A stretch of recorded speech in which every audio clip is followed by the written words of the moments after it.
પાકિસ્તાની સેનાએ ઓપરેશન સિંદૂરમાં નુકસાન સ્વીકાર્યું। રિપોર્ટમાં કહેવામાં આવ્યું છે કે ભારતે વધુ લક્ષ્યો પર હુમલો કર્યો હતો। પાકિસ્તાન સેનાએ કહ્યું છે કે ભારતે પાકિસ્તાનમાં વધુ લક્ષ્યો પર હુમલો કર્યો છે। બુનિયાન ઉન માર્ઝૂસ લશ્કરી કાર્યવાહી અંગે પાકિસ્તાન સેના દ્વારા જારી કરાયેલા દસ્તાવેજમાં આ વાત કહેવામાં આવી છે।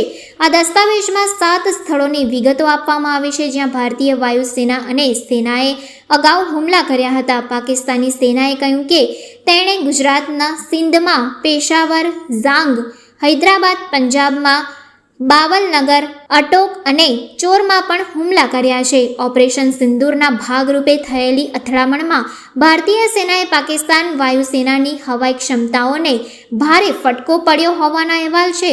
4 દિવસ ચાલેલા યુદ્ધમાં ભારતીય વાયુસેનાએ 6 પાકિસ્તાની લડાકુ વિમાનો, 2 મહત્વપૂર્ણ જાસૂસી વિમાનો, 1 C-130 પરિવહન વિમાન, 30થી વધુ મિસાઇલો અને અનેક માનવરહિત હવાઈ પ્રણાલીઓનો નાશ કર્યો હોવાનો અહેવાલ છે।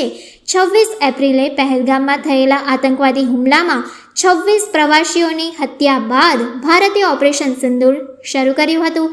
ઓપરેશન સિંદૂરના ભાગરૂપે ભારતીય સેનાએ પાકિસ્તાન અને પાકિસ્તાન અધિકૃત કાશ્મીરમાં આતંકવાદી છાવણીઓનો નાશ કર્યો હતો।